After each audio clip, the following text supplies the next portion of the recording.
their saga of this big story that they were telling. And last year, last October, I decided I was going to step away and retire from Final Fantasy 14 to focus into my family, on my comedy career, and play more games like New World, which I still play to this day, and I really enjoy that game. I just run into time constraints with any video game I play. Yeah. And so that's kind of been my experience. Like when I think about the games that really kind of drive me, as I spend a lot of time in Final Fantasy 11 and Final Fantasy 14, and a lot of time now into New World.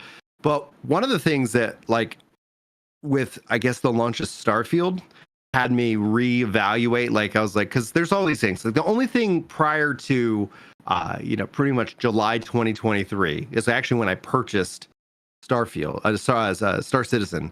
But it was all like I was like looking forward to playing Starfield, so I was like, okay, and I was like, oh, you know what? I'll just go ahead and buy this, because the only thing I'd ever heard about this game was it's a scam. Like, oh, that scam MMO, that scam game, and I'm like, so when was that?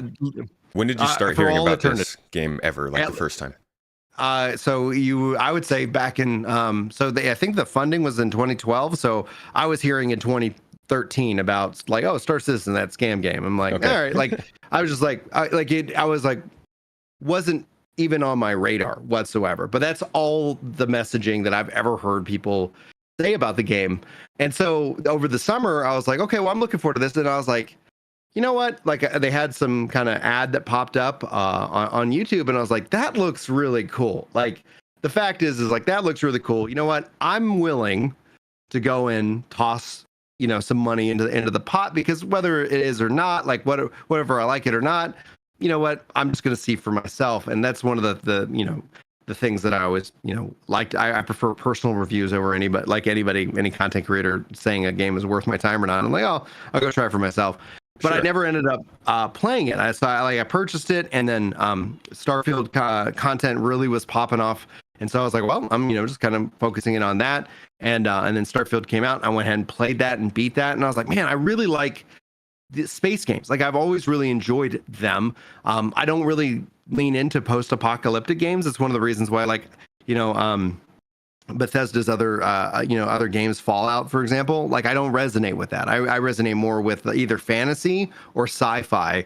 And post-apocalyptic wasn't ever kind of a theme that I was like, yeah, exactly. And so with those two kind of like things, I was like, I never really got into Fallout, but I was like, played Starfield. I was like, oh, that was great. And then I beat it, and I was like, huh.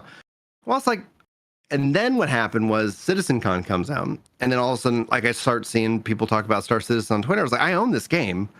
Let me just go check it out and see for myself. And so step into it.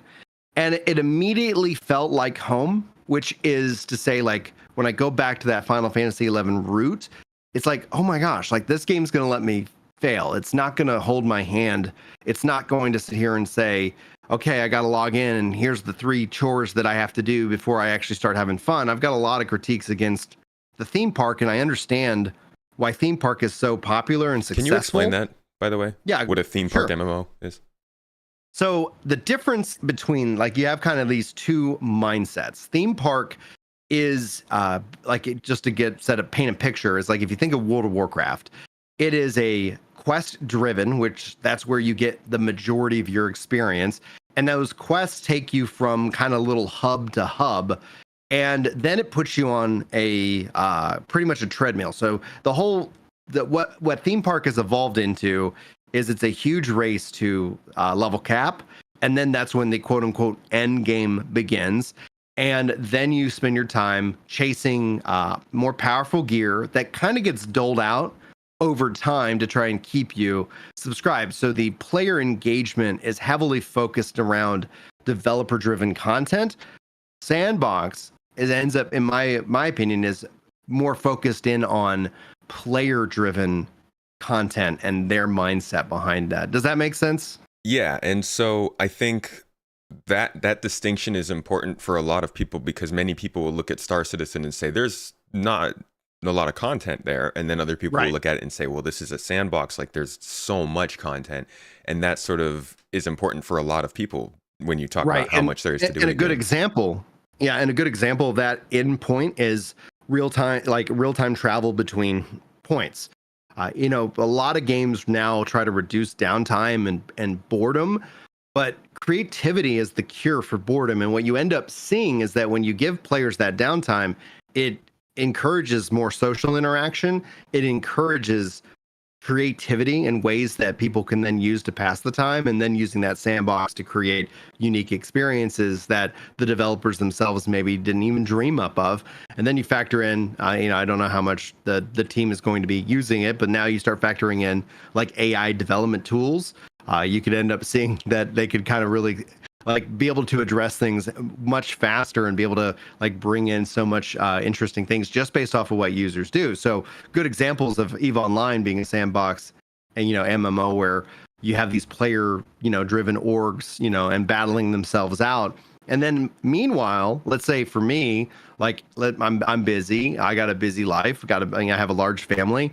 Okay, well, what am I going to do? Like, I'm just going to go mine. I'm just going to be somebody who mines materials and then is able to sell those materials. And in a way, I'm asynchronously playing in the bigger, broader story of what's going on, even if I'm playing kind of a small part. But then I find a lot of relaxation in that, and it's something I really enjoyed about Final Fantasy XI, and that's, I think, something that I really found missing in modern games. There's really like, it's so individualized and focusing on that single player experience, and not that you can't have that in Star Citizen, but it's that there's not also that bigger connection to the bigger community, that my little effort that I made actually is having a bigger impact, so that somebody who's doing these like massive ship battles and needs materials and things like that benefits, interestingly enough, from my efforts. Okay. So you feel like what you've been seeing in Star Citizen with the sandbox gameplay and kind of your experience with Starfield pushed you away from that theme park style MMO and the trajectory you were already on? Yeah, I've always felt like, though, there was always something missing in the theme park, and I've stated this numerous times, and I get a lot, the online world is fun because you get a lot of hate. I get a lot of hate from some of the Final Fantasy 14 community that just wants that theme park, and it's like, I do think the future of the MMO is what I call a sand park, where it's, you have the sandbox, but then you can also bring in theme park elements for the players who need that goal, that need to log in and say, okay, here's the 15 things that you're going to do today. Like, I get why those are, like, why theme park has quote unquote won in terms of just player engagement population, and because those models have all been designed off of volume of players to be profitable. And that's one of the things that I think Star Citizen is set apart by, because I've always said that I hear gamers saying that they want a sandbox MMO, that they want like PvP, and they want it to be like a dangerous game, but then they never show up for those. So anybody who makes it, and then I would always see somebody make up an excuse like, oh, we said we wanted that, but this game, they messed up on this one thing, so we're just pulling and withdrawing all support. But here we are, and I'm going to say, I guess, year 11 of Star Citizen development. Yeah, just about. And there is still continuing support. And then, like, as I step into it, it's like, yeah, there's an interesting history, but for me, I can't share that history. What I'm hearing right now, what I'm seeing right now, like, it is, I think, truly something that I'm like, I think more people need to pay attention to what's going on over here, because this is different. It's both so risky, from just a pure business economics perspective. Like, there's no way Activision would have approved this. There's no way Microsoft or Sony or any of these companies would have approved this project. This is only in existence because enough people willed it to be so. And the passion of the development team was then also met by people showing up and saying, you know what, I'm going to contribute to this. I'm going to be a part of this. And so I've actually, beyond the base game, I decided I was going to continue to start contributing to the game as well. So I actually purchased my first ship this weekend, and that's probably going to be the first of many. But I've been told that I should hold off on buying more ships and pick up some flight sticks or something like that next. So yeah. When it comes to getting into this game, I would say the best advice is get yourself a starter package, and then anything that you want to put more towards that experience would be better spent on peripherals than ships. I mean, obviously, everybody wants to kind of have that particular ship they really like, and there are progress wipes in this game being in alpha state, so like it does get annoying having to work back towards a ship. Some people really like it. Some people love that experience, but yeah, I definitely Well, because say then like, you can make it a mini game where you're like, how fast can I do? Like, what's yeah, my optimal route? And then I'm going to do this. Or, yeah, I totally 100% agree. yeah. One of the problems with the game is that it's so hard to find a meaningful progression because reputation being the main progression just isn't that developed. So if you have all the ships that you want and all the weapons you want and all the armor you want, it's like, well, I'm just basically doing stuff to do stuff. And a lot of people like Yeah. having that drive. Yeah, exactly. So at the end of the day, because I think this is an interesting topic, it's something I've actually seen in a couple of my live streams over the last couple weeks. Did would you say Starfield had an actually a very big part in getting you to play Star Citizen? Yeah, it reignited my love of space games. I've never played like Elite Dangerous, and so Starfield was that kind of that reintroduction. And a lot of this again stems from my retirement on on Final Fantasy 14 because that was something that was consuming so much of my time. In fact, I put out a 1 year update. Like I'm down almost 50 pounds since I retired from 14 because it was just like it was one of those things that just consumed so much of my time because also my content was tied into that. And then I was just like, I have to make some decisions. And so that freed me to start just jumping into more games and especially just, like, hey, okay, I haven't played that game in a while, or I'll check out this game, play some more Halo, or, just generally enjoy gaming from a gamer's perspective rather than a content creator's perspective. Mm-hmm. And so Starfield was like, oh my gosh, I want more of this. I loved it. And so one of the things I saw was interesting. And I think it was actually why it was back when the loading issue was prevalent on Twitter, where a lot of people were showing like, oh yeah, you can go in this direction for like 10-15 minutes and then you're going to hit a loading wall in Starfield, and how people felt frustrated by that. And then I saw somebody tweet out like, yeah, okay, but over here in Star Citizen, here's me just like flying to the planet, landing, now running in any direction and no load screens. And I think that's actually the tweet. When I saw that tweet, I was like, okay, I'm going to purchase this game, and that because it will be a good idea to see like how other people are doing it differently. And then it's like, it's so freaking impressive. And I'm so glad that I played Starfield all the way through before playing Star Citizen, because if I went the other way, I can see now why people were frustrated with Starfield, as opposed to like, I had a good time. I enjoyed the RPG. I enjoyed the story. I enjoyed the gameplay. And it's like, okay, yeah, you got the loading screens and you got more of the traversal through the stars. I was like, okay, I was like, that didn't bother me. But now I'm like, holy crap, dude, like the traversal in Star Citizen, I don't know how anybody follows that up with anything less than this, right? Like, this has the potential, kind of like where Baldur's Gate 3 really kind of put a new, kind of milestone, like saying like, guys, here's the new line in the sand for like, what does it mean to be an RPG narrative story experience? This Star Citizen has that same potential, like where it's like, if your space game doesn't do all like this, people are just going to say like, all right, like I'm gonna go play the game that does. Well, I think that's also a good topic because like a lot of people don't want it, right? I think if Starfield did do traversal the same way Star Citizen does, then there would be a group of people who don't like Starfield, right? Well, there's a group of people that don't like it for how it handled it, but if it did traversal, like you mean in the real time where there's that little bit of annoyance.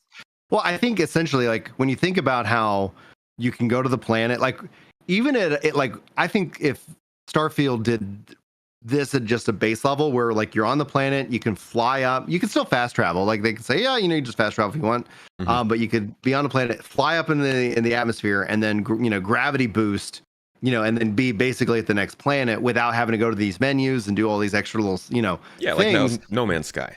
Yeah, exactly. Where like that's where, and I think No Man's Sky had that where people were expecting that, and that becomes a communication problem that Bethesda, they're uniquely vague to build excitement, and then they never really clarify, and people's imaginations run wild. And yeah, people were saying we were saying leading up to this, like, folks, based on what they're saying, there's not going to be atmospheric flight. And I remember being on the subreddit like a year and a half, 2 years ago, just like talking with people being like, guys, this is harder than it sounds. Like Bethesda's a huge company, but they don't have to do that in order to make the returns. They have other games to make. They can't put all the time and effort into atmospheric flight like that. into this one game. Now, I would say, and I would push back on Bethesda to say, let's say they followed up with the Starfield 2.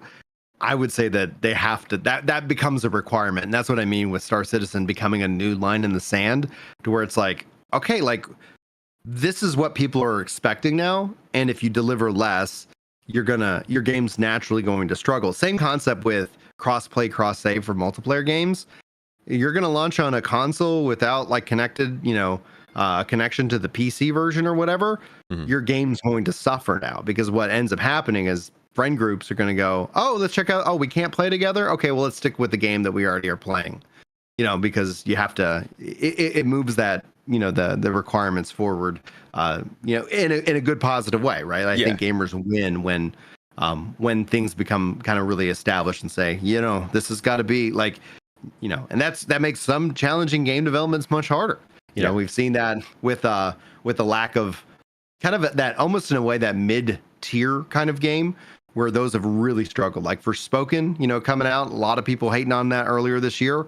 I actually found a lot of joy in that game, but I said, when it comes to any kind of review, I was like, if you price the game at $40, I don't think you would have heard any complaints. But a $70 game, this is not. And that's where I think within the industry, like some of the requirements for what means to be, a game has taken root to where it's been a self-fulfilling prophecy where, okay, people aren't showing up for that game and because it was priced wrong. And I think, well, I wonder what will happen, with single player games, especially for Square Enix in the future. The whole idea behind what is a game, what's worth, like ever since we kind of got into that era of indie games being pretty good and you can get like a good game for $20. Now it makes that $60 price point more contextual, and like people will come in and they'll be like, oh, Star Citizen, $600 million funded, and look what they have. And the way I see it is like, no, $45 to buy in and look at what you get. And a lot of times it's not enough for people to say it's worth $45 right now. It's hard. I would easily say that it's worth $45. Like, but then again, I recognize that I'm in a position of privilege because I get, I have a job that, pays. Me and my wife, we have we live and die by a budget, and I always try to encourage people, like you should have a budget in your life, like make that a common practice. Otherwise, like you're going to be lighting like $5 million on fire. And once you realize just how much money you're losing because you're not taking 10 minutes a week to figure out where your money's going. But we have a budget. And so I have money that I can spend. And so for me, risking $45 isn't a lot, but I know there's gamers out there who are like, man, I can't even scrape $45, at all, like over the course of several months because of, bills and stuff. So I do recognize, like for me saying like it's worth it, it's like, yeah, but I do okay. I do okay. And so I can afford gaming, and my wife supports my hobby because I also don't go and, watch every sports game, or like, video games are video games are my thing, as opposed to like, running around doing, other crazy stuff. Yep. Same here. Video games are like a family thing for us. And I feel that 100%. Yeah, and it's So I want to get back to your journey into Star Citizen, because you mentioned that like your first sort of experiences with it, obviously were like it's a scam messaging, and that's been just, depending on where you go on the internet, that's probably been a pretty consistent message over the last decade. So what I want to know is, from going to that to enjoying Star Citizen, was it just that tweet that you mentioned, or what was like the process of realizing, wait a second, this is a thing? Right. So it was the tweet that I saw was the reason why I went ahead and decided, I was like, you know what, I'm going to check that out. Right. Because it said, I was like, that what they were showing off, I was like, that's interesting. Okay. Star Citizen does that. Okay, cool. And then, again, I was like, you know what, I'm going to go put the money in the pot. I'm going to go find out. And that way I have the ability to speak to it to a degree of, of what I use the term authority. Not that I would think that I'm an authority in the Star Citizen space, but at least somebody who's not like, oh, I heard from a guy that said like the game isn't good. I'm like, no, I played it and I was like, here's my thoughts, here's my take. So it gives me that ability to speak to it. Cause I really try to, from a content creation perspective, to lean into like the idea of integrity, because one of the things I feel lacking with that is, you could throw a stone and find, any content creator you want. But what I find typically lacking, and I understand the business of content creation, is that it's like, you know what, I'm willing to let people unsubscribe. And I see this where a lot of content creators are afraid to speak about certain games or cover any kind of news in a negative or positive light. And then you kind of see obviously the drive for sensationalism driving it in. And it's like, you know what, I just want to be somebody who's like, yes, I've actually played Star Citizen, and yes, this is what I think about it. So I was like, you know what, I'm going to check it out. It's going to be on my list. And then time just got away from me. And anybody knows, if anybody out there who has kids knows, like, you got to be flexible with your time, and you got to roll with the punches. And so when kids get sick and when things like, so like typically people are like, hey, when do you stream? And I go, I have no clue. Until like maybe day of, where my wife's like, hey, things are going good. Why don't you take some time and go play a game? And I'm like, they're like, oh, cool. They're asking when you stream, and you're like, just give my child a call. They'll let you know next time. Yeah, like we got, because like again, like for me as a dad, it's like the one thing that I want to make sure that when my kids decide like whether they want to hang out with me or not when they're adults. But one of the things I want to make sure that I'm never looking back going like, damn, I should have spent more time with the kids. And so they come first every single time. But then occasionally, like they take naps or they go to bed at night, and so it's like, okay, yeah, let me, like, what do I want to do? That's, kind of my thing. And so that was the purchase moment. But then it was the sitcon, the event and the squad. Like I didn't see any of the trailers, but all of a sudden people were like, oh my gosh, Star Citizen sitcom, this is really cool. And I was like, okay, well, I have the game.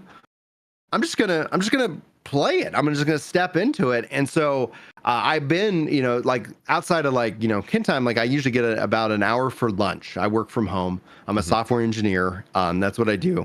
And I was like, oh, I have, I've been doing these things occasionally, like maybe one a week or maybe one every other week or two.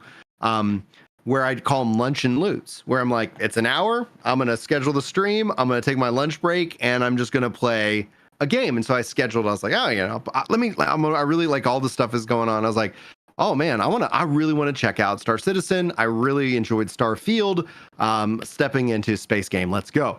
And so then I just did a lunch stream, and dude, the game was so intense because I was like, how do I do this or how do I do that? And I love that. Like I really enjoy that. Like the game wasn't holding my hand.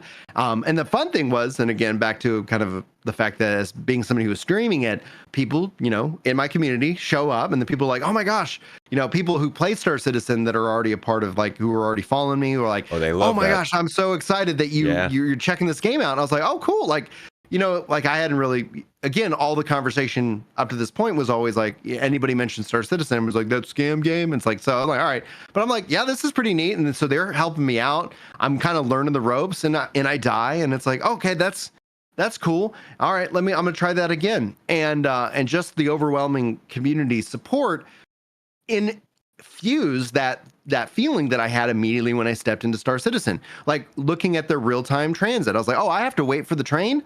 Oh, thank goodness. It's not some hit this loading screen or this instance. It's like, no, this is a living world, right? And at this time, I still didn't even understand the scale of traveling from system to system and planet to planet. I'm like, okay, and so I'm just stepping into the experience, and then a lot of people within the community was like, you're gonna do that again? It's like, yeah, I had a lot of fun. I'm going to put some more time into this game. And so I keep doing that. And it's been really great. And then now people are sending me like videos to react to. And so one of the things that was always not shocking, so just wanted to be very clear, like not shocking about how communities respond to games, especially with content creators coming in and it's that a lot of people were like, you need to be more critical about this, that, and the other thing. And it's like, yeah, maybe like in time. But now, like you should get super fun. Yeah, I really dislike that. That's not fair. I do too. Well, it's I think it's also disingenuous. Like I'm not here looking for things to complain about. Like if you don't watch my videos, that's fine. My kids still get to eat food and have shelter. Like I'm not dependent on that. And that gives me that level, again, back to that integrity. Like I can tell people the truth, and whether they're going to like it or not, or whether they agree with it or not, I still get to be me. I'm not beholden to, like, oh no, I might lose subscribers. Like, I'm notorious at making videos that I'm like what I call subscriber purge videos, where it's just like, all right, we're gonna talk about this and this is that. Oh, Brian, you suck. It's like, yeah, probably, but you know what? Yeah, it's like, it's fine. I'm gonna still like keep making these things. And so that was just like where it was interesting. It's like people were saying like, I gotta be negative. It's like, no, I don't mind being, and offering critique, but I don't have yet enough experience, because my thing is, let's say I came in here and I was like, you know what, this game's great, but dadgum, this system over here really needs work, right? That's ignorant to say, because they might have already talked about it in a dev update. There might be a roadmap item for it. Like, I don't have the information to be somebody who can critique the game to a degree yet. Mm-hmm. And if I was going to jump in on early that, I would call them like that. If I was just a viewer watching me, I'd be like, that, what the F, dude? Like, you don't know. And it's like, yeah, exactly. So it's like, I'm going to focus in on, and that's where I was like, I saw like a Salty Mike reacting stuff and a couple things. And it's like, yeah, I'm like, people are welcome. But we were because I was covering some comments about how I wasn't being critical about the game. And it's like, no, it's not even, I don't know. I think I don't want to waste air on that. Like, I don't think there's anything good coming out of that, because again, and it was funny that people were like, oh no, he's a dev, he's going to excuse everything the devs do. And I think there's that's to kind of touch on, look at it. Well, I think to push back on that idea, because I know a lot of people talk about software development as a monolith. And I think, and maybe you can educate me on this, but what I've gathered from just like reading, reacting, and listening to conversations within the community since I started playing, is that I would separate the issues not as development issues, because I can understand delays. I can understand that.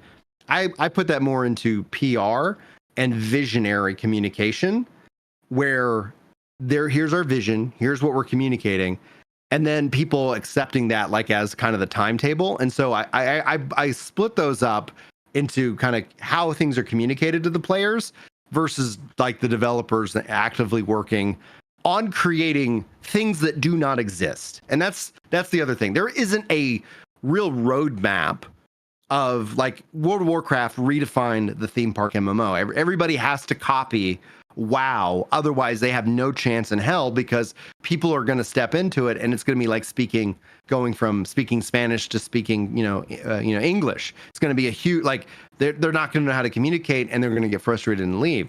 What Star Citizen's doing is they're fundamentally reshaping and creating technology and systems that do not exist, and there is not a real, at least from my perspective, I haven't played every game, there isn't a real, like, oh, you just got to go do what Final Fantasy 11 did and you're going to be solid. And it's like, no, that's not the case. We're doing something vastly different than anybody else. And that, unfortunately, like, that's where the dev comes to me, and I'll go, yeah, that's going to take a lot of time. Like, if I started playing and started following the game earlier, I would have probably been pushing back on timetables that people were communicating, because somebody was like, they were supposed to have server meshing in by 2020. And it's like, I think that if I was back in that time, I would have been like, when they were talking about the time frame, I'm like, oh no. Plenty of people were for several different steps of the way. Like, this sounds very optimistic, and you started to get that. They're giving the quick time as opposed to like, well, we didn't expect this and that and the other thing. And that, what we've discovered within like development though is, like, even the big dogs like Microsoft and Apple and things like that, like they've done some case studies about like what they estimated it was going to take and then what it actually took, and it ends up being three times longer than it was ever estimated. And this is just like, oddly enough, across the industry. And maybe there's been updated studies on it, but I was like, yeah, there's what's estimated and then there's what's actual. And I'm not gonna worry about something that actually gets done that takes a little bit longer and gets done in the right way. Which when it comes down to the server meshing, from what I've seen and been told about it, holy crap, that's gonna be game changing for this game. Oh yeah, it'll be a big deal for this game, and really the hope is just that it allows this game, like, it doesn't have to be something that makes this game specifically different from every other game. Just needs to make the concept of what this game is work. And yeah, we've been waiting for that for a while. Yes, that's what I hear. That's why I'm like, I feel like I almost got in the perfect time. Like, I'm like, oh, yeah, hey, cool. Oh, it's here. Great. So that's the thing. And that's kind of what I'm getting from this talk is like, this CitizenCon was easily their best single investment in marketing throughout the entirety of this thing. They've always done CitizenCons and they've always had problems. This year, there was nothing that I could see as a problem. You know, there may have been some things that they announced maybe too early, maybe some things that were missing. But on the scale of like back in 2017, for instance, they sold land claims, which were associated with buying land in the game, which still isn't in the game. That was not a great look. But like this year, nothing like that. It was all positive. People saw the event. They're coming back to the game. I can't say the game is ready for all of that kind of attention, but it's interesting to see. And that's kind of my next question for you is, now that you've started to get into it, you've got more involved, you're watching these videos and getting up on features. How are you liking what you see from the game perspective? You already kind of touched on that, but deeper. This feels like it's answering the call of like the heart wants what it wants. And so I don't know if I tweeted this out or I did this as a reply in a comment. But it's like, this game is what my heart has been wanting in a video game for a long time that my brain said could never exist. Because from, my career and just, studying just gaming in general, I'm like, there's just no way that, this could be funded. And yet here we are. And so this is actually like very exciting to be at this time, because I don't end up having like any of 10 years of like, I've been waiting for this game for 10 years. Let's go. It's like, I just discovered about this now. Turns out they have a 10-year head start.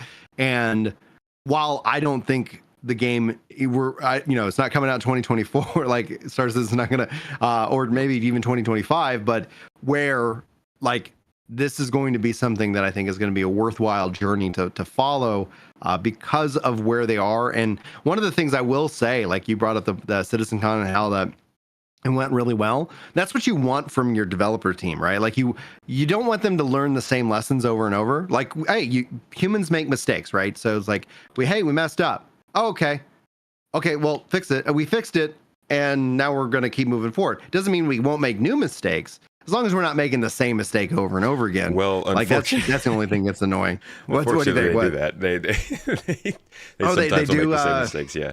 Okay. Yeah. See, that's just me like going like, yeah. Everybody's got their things. This is not a perfect project, and that's I think the best part about it is like that's the best part about this CitizenCon again is like for 10 years we've been watching them put out like demos and videos and all this stuff about gameplay, and for 10 years we've been like, okay, this looks good and it's promising and we like the vision, but it doesn't look like a AAA, like hundreds of millions of dollars invested kind of thing. And then this CitizenCon, finally it's like, now we have the context of how they can kind of fall short a little bit when they do put out their best. It's looking really good. Yes. And hopefully as it go forward, that ends up being kind of like, hey, this is how it went. Because I was able to go to the AIE event in game this weekend, and it was like that. It was such an interesting experience that it's then felt like it was joined to CitizenCon.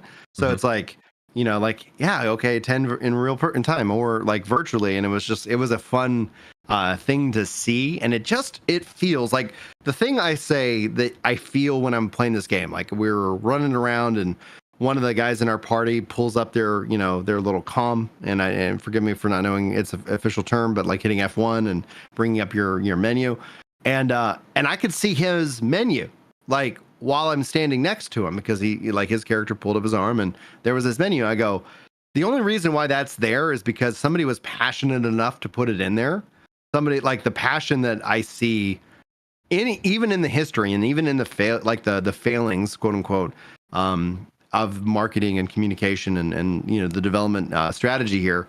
Like it's driven so much off of a level of passion that's the only reason why Star Citizen is even here. That's the only reason why Squadron 42 is here, because that passion is then also being rewarded financially to make that a viable reality for gamers. And I don't know when Squadron 42 is coming out.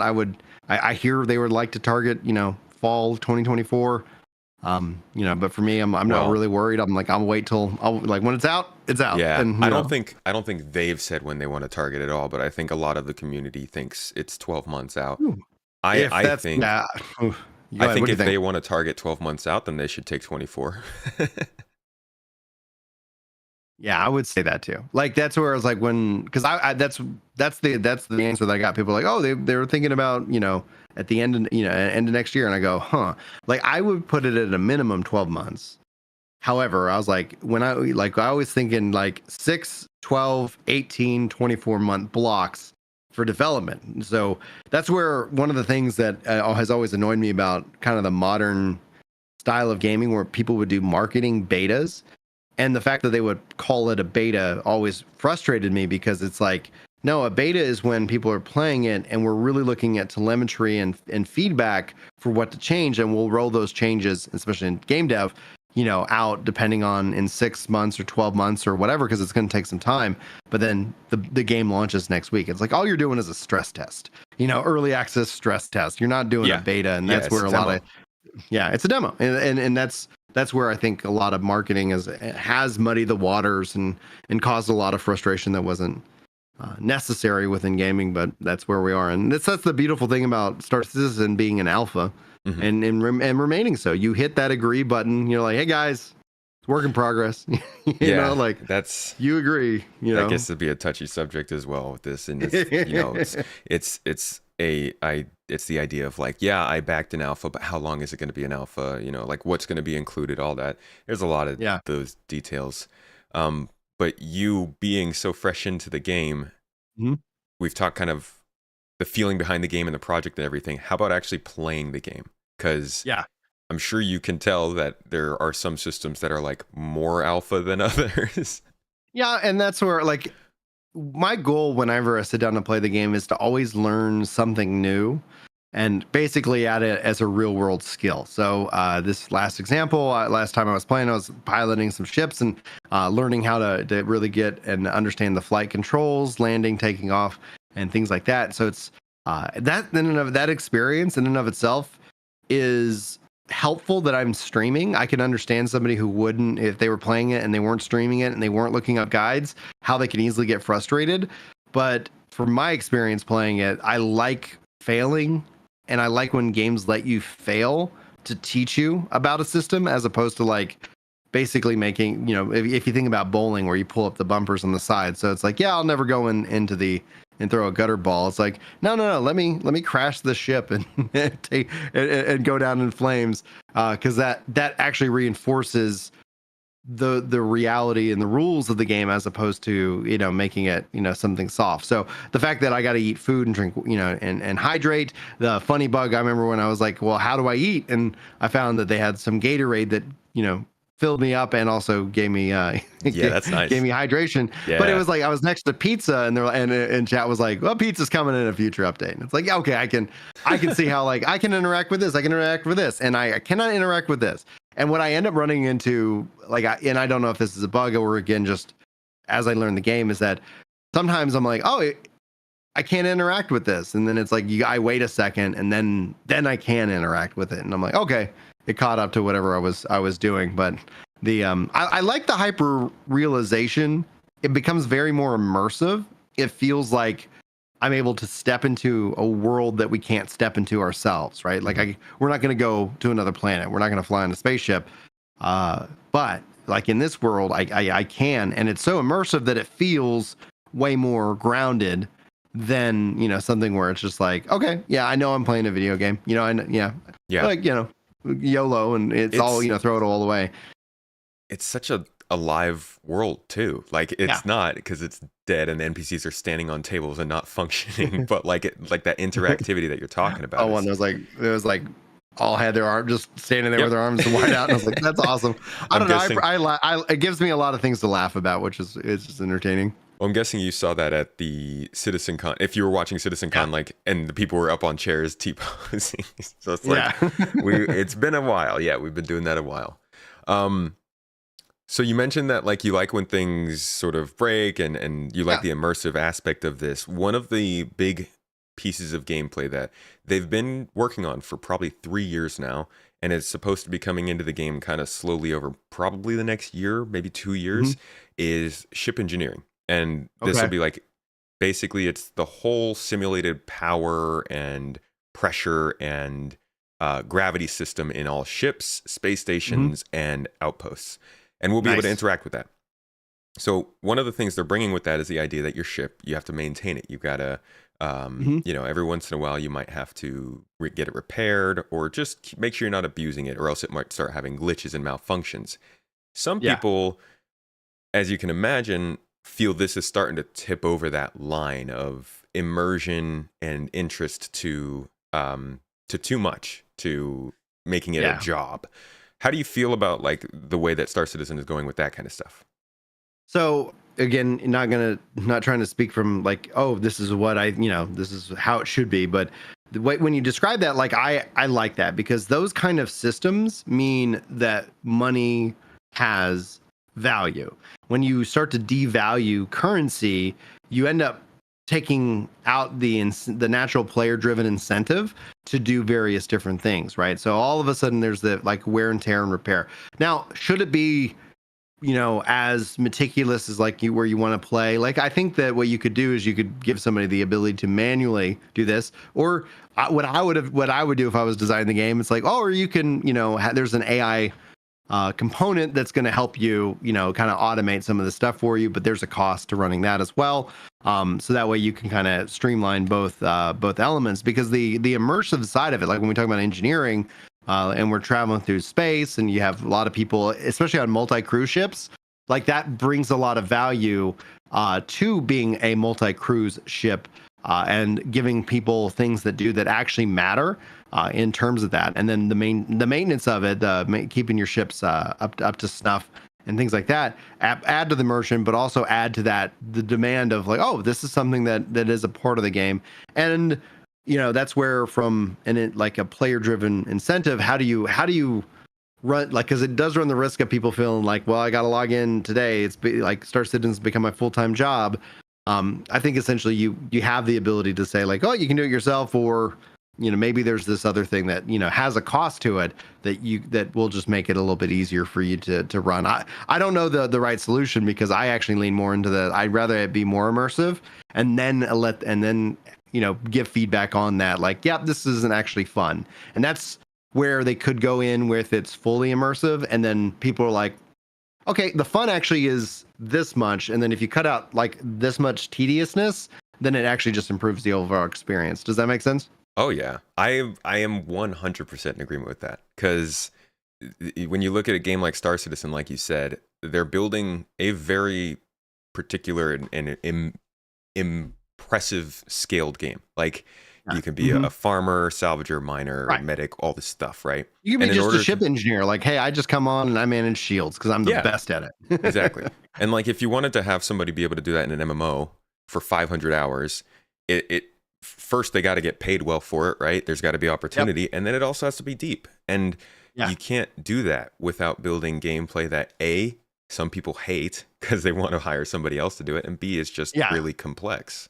Exactly. You bring up the excellent point about hiring somebody to do it for you. Whether, like, in my mind, I was like, oh, create an AI, there's that bot that does that, or like, let me hire another player who's like, because I remember like back in Final Fantasy 11 is like, I remember I made a lot of money just teleporting people places, because they needed that as a thing. Not everybody could teleport everywhere, and so that became a money making opportunity, and how people could do that. And so I was like, that's how I made a good chunk of my change to do that. And I ended up having fun, because you always end up meeting new people and having that social element. The thing I'd also say though is that one of the things they're doing that's really smart is with Squadron 42. Let's say the real world, the persistent universe, starts to be frustrating to you, right? Well, like Squadron 42, like here's a single player narrative, driven experience, something that can really kind of like, they have other avenues, and people have said an arena commander as well. Like, the arena commander is the theme park within the game. So you don't have to feel like you have to invest to be able to have fun. You can just step in and have fun with that mode. Yep. Same thing with Squadron 42. Like, just, oh, you want to play? Here you go. If you want to go deeper, we have a deeper experience. And that's that's essentially the pitch, right? Like that's where I think the ingeniousness of it is with Squadron 42, especially watching both the trailer from 6 years ago and the new trailer. It's like this is the hook, and then what you end up saying is like, guys, that was just the appetizer. If you want to get nuts, let's get nuts. Yeah, it's perfect, man. I mean, you got Squadron 42 as this sort of single player, like you're saying, appetizer to the experience, really polished and like nice introduction. And then Arena Commander, they could literally build Arena Commander to be a free to play Battlefield competitor and put it on Steam, right? And that would be a crazy Trojan horse. Dude, and because again, like you're like, this is fun, and then the offer ends up being, and there's more, like there's more, as opposed like, and this also ties into like nostalgia bait in a way. Like if you have Squadron 42, and it really just like a lot of people like, oh man, that was awesome, and you have like Arena Commander, and you're like, people are playing that, and that's a lot of fun. And then it's like, okay, I actually have a little bit more time. Maybe my kids, are at summer camp and I have a whole week. It's like, oh, now let me go see what the persistent universe. I'm not talking about for myself. I'm talking about for like other dads out there, because that's generally how I think. I'm like, oh, what would get some of them to play? And it's like, well, all of a sudden they ended up with a lot of free time and they wanted to have a crazy multiplayer, space adventure. Then here you go, guys. you're already halfway there, CIG's got to be thinking about the data mom market. We need we need those quick experiences. It's actually, again, great time for you to be jumping in, because Arena Commander has been rough for a while, and they actually just did a pretty major update with it this month, and then this year. Next month they're adding multi-crew support, which is like nice, mind blowing, because for the last 10 years it's basically been, oh yeah, you can jump into a single seat fighter and you can dogfight with people. You can do that in Star Wars Squadrons. It's not that particular, but now you'll be able to load in with somebody in their Hammerhead and do like full fleet battles with other people in this really quick environment where you don't have to, like you said, worry about dying on the way out to space and all that stuff. Exactly. And so that opens it up, especially when you think about like training and just because let's say overtime, Star Citizen's out, you end up having these big squadron fleet battles that are happening in the persistent universe. New player comes in, wants to get involved in that, but it's intimidated because generally, like especially like I think of my wife and I think of many others, like, oh, I haven't been doing this. I don't want to hurt the team. So then they never end up giving it a shot. And then having that in Arena Commander is like, oh, you want to go run some sims? That way you're not, like it's not costing you anything. There's no downtime. You can just go play, get experience, and then get that confidence so that you're like, yeah, I can step into the persistent universe now. That ends up, I think, being a really good, just opportunity for gamers. Yeah. For you, what kind of gameplay are you kind of gravitating towards? What have you been enjoying so far? Ooh. So I haven't done any like the first person shooting stuff yet, but I've done some space combat and some space flight, and I've done kind of a go get a package from a dead space station mission and a couple delivery missions. I think essentially like when I look at my life and some of the things I enjoy, like I really enjoy gathering and fishing in New World. It ends up being very like kind of this relaxed mindset. So I honestly think that when Star Citizen does officially release and it's out there here, who knows what time frame, that I could see myself being somebody who's like, yeah, I made an outpost. I'm doing like, I'm just basically somebody who's living this space, dream of going back and forth and getting materials and providing the economy. The dream is like I would be getting involved in orgs and more space battles and doing things of that nature. Mm-hmm. But when I look at my life, I'm like, yeah, I typically play something that I can easily just, okay, I need to, like a kid needs me or something, my wife needs me, that I'm like, okay, I can pause real quick and step away and I'm not hurting anybody because I'm just mining over here or something like that. So it's, and it gets risky because someone's like, you're in space, and I had to step away because my wife needed me to do something, and they're like, somebody could have killed you, and I was like, I'm just used to that. Like something could happen to me while I step away from the keyboard, and I have to be okay with it. Otherwise, it's not worth my time to get frustrated at a game because I don't have endless amounts of hours to play video games. Sure. So it's like, I'm just like, all right, I'm finding fun here. I'm having a good time. I like social aspects of it because I don't go out to bars and, this is a good time to hang out with, my community and we talk video games, talk life and, things like that. So it always ends up being something where that's probably where I'll end up gravitating towards. But like just like with raids, like in other like games, like I always try to have the skills necessary that I can step into those roles. But they always happen off of invite. I'm not going to be your content creator scheduling like big, org versus org, space battles. Just because I've got so much in my life that's already scheduled that it just that doesn't appeal to me to set that same kind of connection into games. There's going to be, I think, a pretty significant difference between the multi-ship, small-scale kind of stuff and the larger. I almost said Canadian. I saw it in chat. The capital ship gameplay, because they've taken a long time to get around to capital ship gameplay, but they're now starting to emphasize that, like, if you want to go out with a group and do all this stuff, it's going to be different. In terms of missions, can I suggest a couple for you to try? There are some interesting sort of hidden bits in Star Citizen. One of, I think, the best ones is Kovalik's shipping hub Gundo. I think it might be called something like that. And basically, if you're just hanging around in the Crusader area, you'll see it come up in I think, investigations. And it is an open-ended mission, fully voice acted, multiple endings, and no combat. It's all just a zero-G investigation of a space station disaster, and you kind of get to piece together what happened. You can or cannot find all the info, so that's a good one to try. And then I would also check out the the 890 jump boarding missions are pretty good. Those are around ArcCorp and Microtech. And chat, you guys got any for them? I think. Well, chat, it looks like they said that's the mission that I did, because I remember I had to go to a dead space station, gather a package, and then fly back and deliver that. So I learned all of that, and that was fun because it was my first spacewalk. So I don't know if that's the mission you're talking about, but that was really cool. Like, and you're saying if there's more information, I didn't gather all the stuff from the space station because I was more afraid of running out of oxygen. I'm like, I don't know how this works.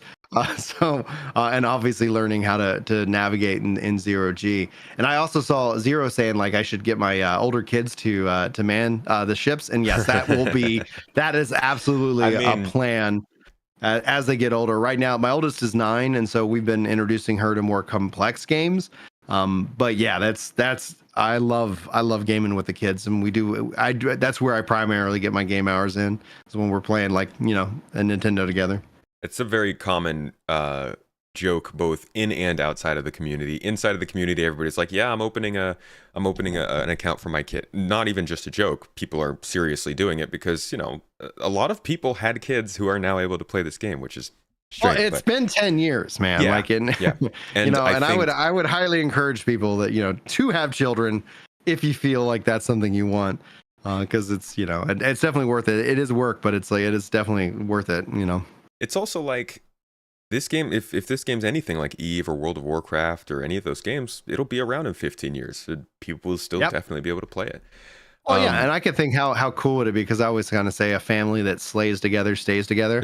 And so it's like, let's freaking go, baby. So yeah, that's something that the challenge I'll have, though, is that obviously, like right now it's alpha, but I do think that the system requirements are going to be quite large unless they also start supporting like cloud gaming rigs to make that kind of that transition easier. Based off of what I saw with Star Engine, I was like, "Whoo, that's where the server." I bet you need some.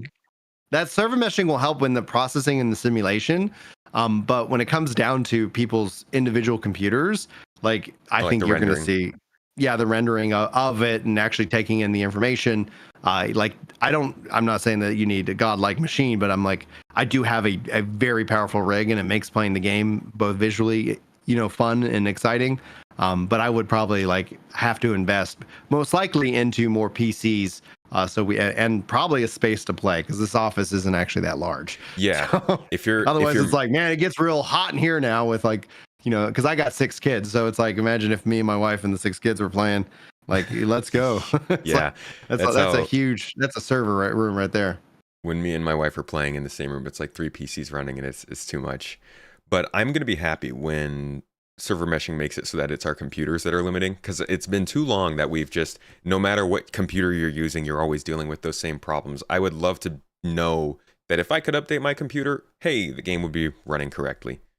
Mm-hmm. That'll be a good day. Yes. So we are running a little bit long. I do want to finish things up a little bit soon here, but I want to get a couple more of these questions in for you because I think your insight would be really interesting. First off, a really big one. What are your thoughts on the store? The store, the marketing, the ships, the charging of money, all that stuff. I think that's a pretty big topic, but give me your... I was pretty impressed that they were transparent with what they're making. I think that in and of itself is a... If you think about trust, it's like any kind of bank. You know, you're either making deposits or you're withdrawing. And the fact that they're willing to show that, I was like, that is so risky. Like I see, like, because when I look at online chatter, like I can see how people can say, oh, they've got enough money or what have you. Because we don't know all their costs and whatnot. We don't know what their burn rate is on their cash. So buying ships, right? Like right now you can go and earn those, but obviously with the wipes, buying a ship gives you the ability to keep that wipe over wipe. You know, it becomes account bound. I think essentially when we look at MMORPGs, I don't find any fault in how they are funding this game because, and again, I have to look at it from how it is now and my perception of it now. I cannot speak to y'all's like anybody's history about what was said or promised or things like that. So there is a massive gap in my knowledge that I do not feel emotionally. But my experience with purchasing a ship, the fact that you can do these little tricks to kind of get and save a little bit of money on these upgrades, I feel that I am helping to fund the game development, and I'm getting something for that. I do think that there will be a weird line in the sand when the game is fully out, where it's like, okay, these ships are really expensive, and you can either, you know, like how long is it going to take to grind in the game? And what you see with video games that have the ability to get the item in game, people start doing the math, and then they start saying like, oh, they want me to grind out 10,000 hours, or I could just spend $20.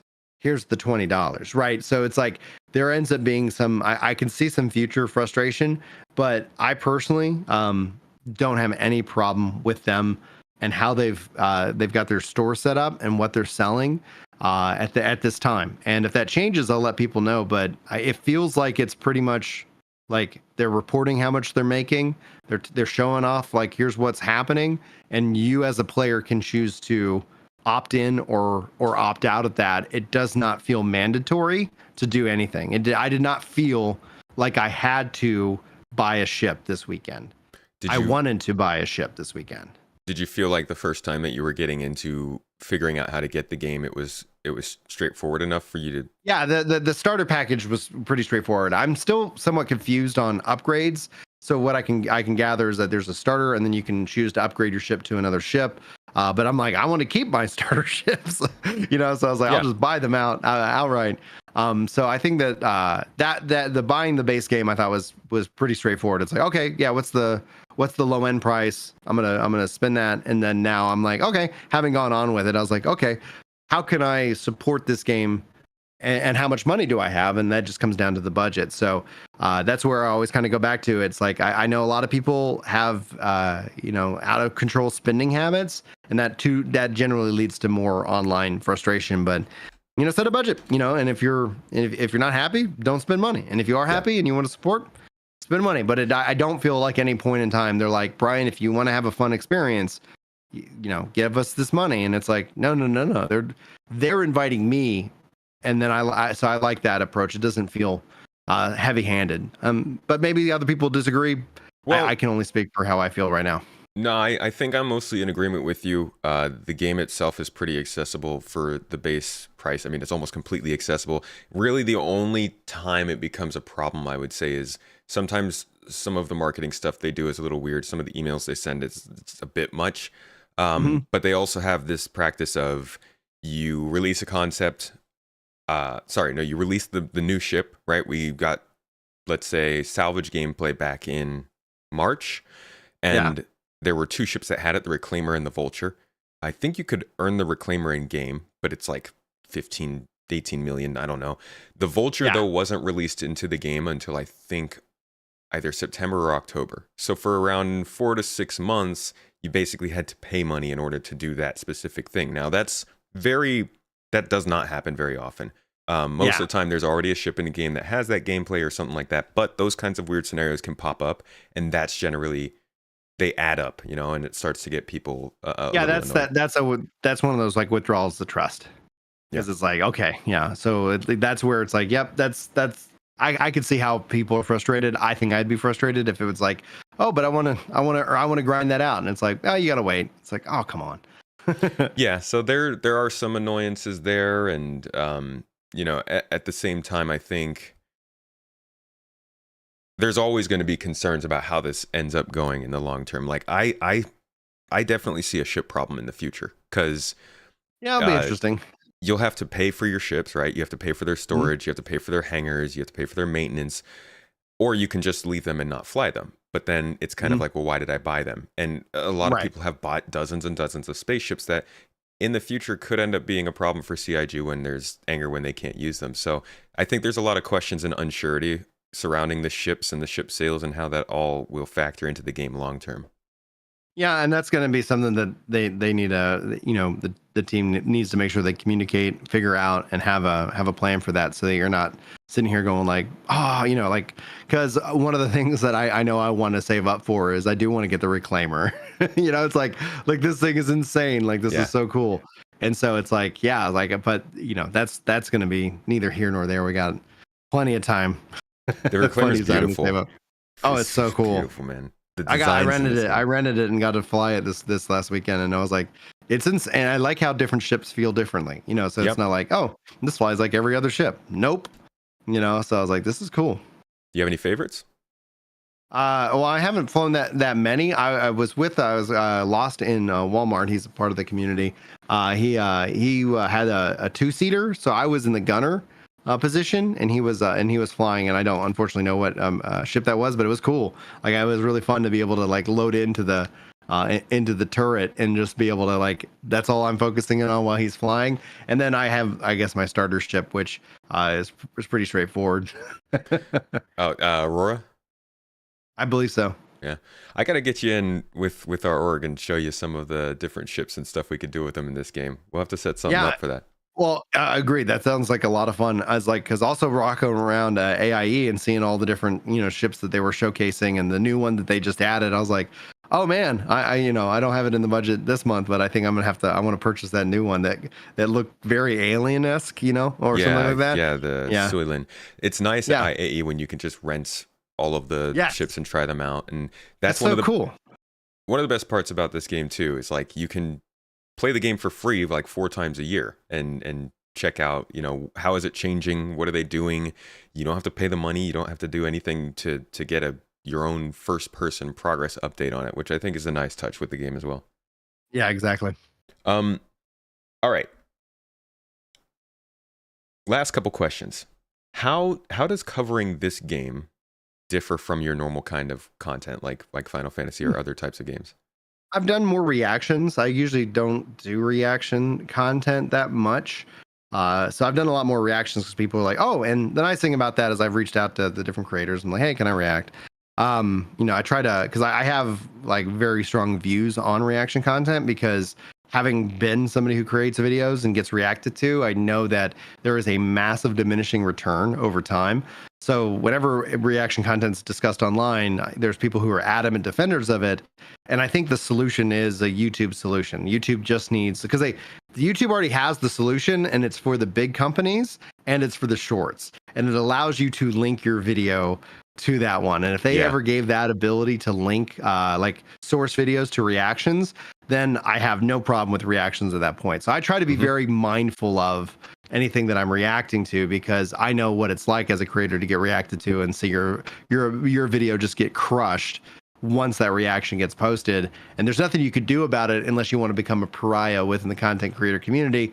And for me, I like doing content. It's a hobby, and I have no plans on becoming somebody who's like, well, it's all about like those strikes and stuff. And I don't like how that's the only option creators have right now. So Yeah. hopefully YouTube steps up and makes a change. But so you've seen more reaction content, which is nice because a lot of the stuff has already been out for plenty of time. So that always is good. So that there's a enough bandwidth that happens. And a lot of people said, especially in reacting to the news and information, and it's like they get to go to and watch SidCon again, because now they're going to see that they're my reaction to the news, and which is fun. But content wise, I'm gonna keep doing my lunch and loot streams, and hopefully a weekend stream. I still want to play and finish like Final Fantasy 16, so I still like weave in and out of different single player games as I always got to play what I want to play.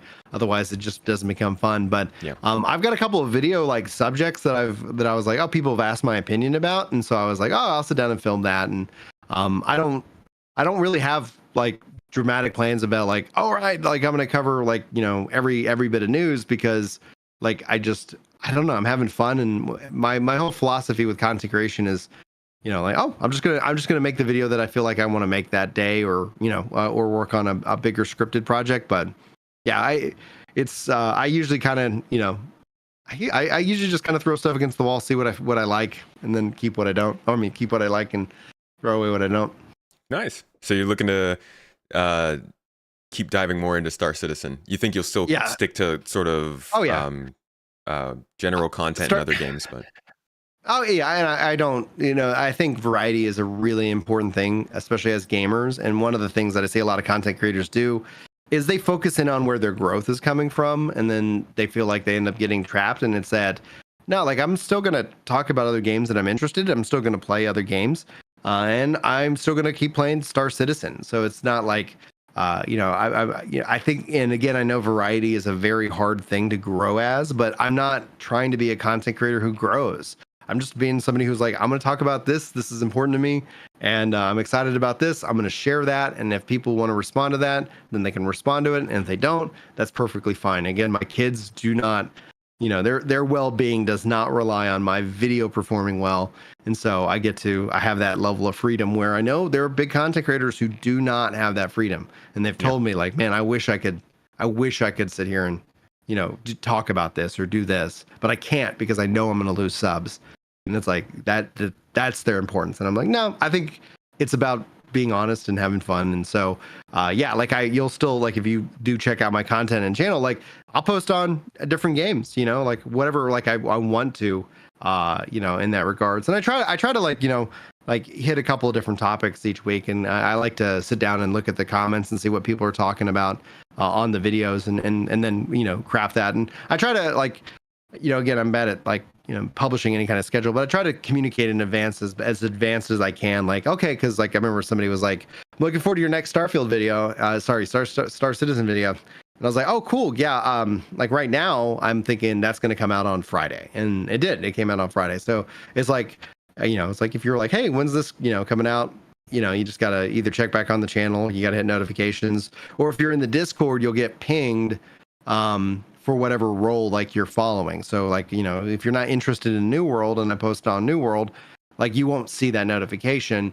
But if you are, then, oh yeah, like I didn't watch Brian's, video on this, but I'm interested in that. So we try to set it up that way. Yeah, I would say starting in Star Citizen, as somebody who did start in Star Citizen, making content for other games can be difficult, because something you'll hear a lot when people play Star Citizen is when they go back and play other games, even though Star Citizen can be a little bit janky or a little unfinished, they'll generally be like, oh, it just makes other games harder to enjoy. Like, yeah, because of the stuff in this game. And I feel like it's kind of the same with content. Like I've tried making content for games I like. Halo, Cyberpunk, and Starfield are all games that I kind of pursued.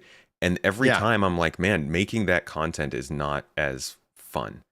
And that's where you gotta, that's where like I would set that down. And like, if that content's not fun, that's like, again, like I go back to, I retired from Final Fantasy 14, and that was like the community was really excited about that announcement. A lot of people were like, the vast majority of communities tend to be kind of these silent, minorities who are just, the silent majority, which is usually very well and rational, but you end up in every game, like that's when people are like, this game's community is toxic, because like toxicity exists in every one. You know what you, and chances are you either haven't run into it yet or you're a part of it.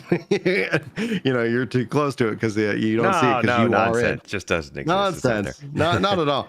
But like when it comes down to it, it's like, yeah, I think you know, if you're not having fun making a video about something, like that's a perfectly good opportunity to say, like, I'm setting it down. And for me, like, again, if that cost me, I think it cost me like 2,000 subs last year. All right, 2,000 subs, cool. Like you just like saw the number go down by 2,000.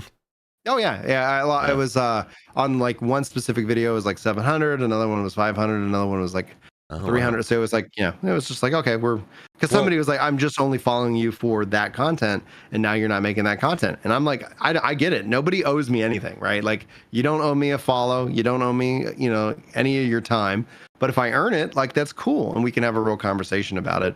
But yeah, I'm not going to sit here and stress. And that's where it's like, all right, that's what I talk about. Like, I'll occasionally make subscriber purge videos where it's just like, I know I'm going to lose subscribers, but it's the most honest and therefore the most loving video that I can put out on the internet, because in my mind, it respects your time more than anything that I can do. And it's always interesting to me that when people look at that with like hate or like, I'm not trying to hurt anybody's feelings, but it's like when people are like, oh man, you suck now, it's like, all right, like, go find somebody fun to watch. Like, there's so much content, there's so many great content creators. Like, don't let me ruin it. But I'm not going to sit here and pretend to be happy about a game that I'm like, I'm just not having fun covering it anymore. It's like, all right. Well, I feel like YouTube really does not do a good job of giving people the content they want as it is anyways. It doesn't. It's not but great. They just added a new thing on your channel page that has for the viewer who's looking at the channel page. And I think that's going to probably go a long way into helping it. Yeah. We both know that recommendations get 60+% of the clicks. Mm-hmm. That's where, and recommendations are awful. They are basically, what did you watch in the last 2 days? They're better than Twitch, They're better than Twitch. Yeah. But if you're subbed to somebody, let's say you subbed to somebody 3 years ago and they put out videos regularly, YouTube will a lot of times not give you that video unless it's about the game that you followed them for, right? So like if they put out something about a different thing, YouTube might not even show that to you. You might have 20 videos on their channel you haven't seen and didn't know. Yeah, exactly. And that's one of the things a lot of people ask is, like, I actually have multiple channels. So I have Ginger Prime, which is my main one. I have Work to Game, which is a kind of my podcast collaboration channel. That's what that's evolved into, which I've been running with my friend, and we've been adding in other content creators into this mindset of like, just basically a philosophy of like, hey, we all have jobs, we all love video games. This is about having fun and playing when we can, and not having a high pressure, situation if you're looking for a community to get involved in. And then I have New World Central, Blue Protocol Central. And the reason I broke those off is that the same kind of thing where it's like, because I talk about multiple things, the reason why variety content is so hard for content creators, and I really drive it towards the game rather than me as a personality, because I'm a stand-up comedian. I'm very offensive. I've got a lot of offensive humor.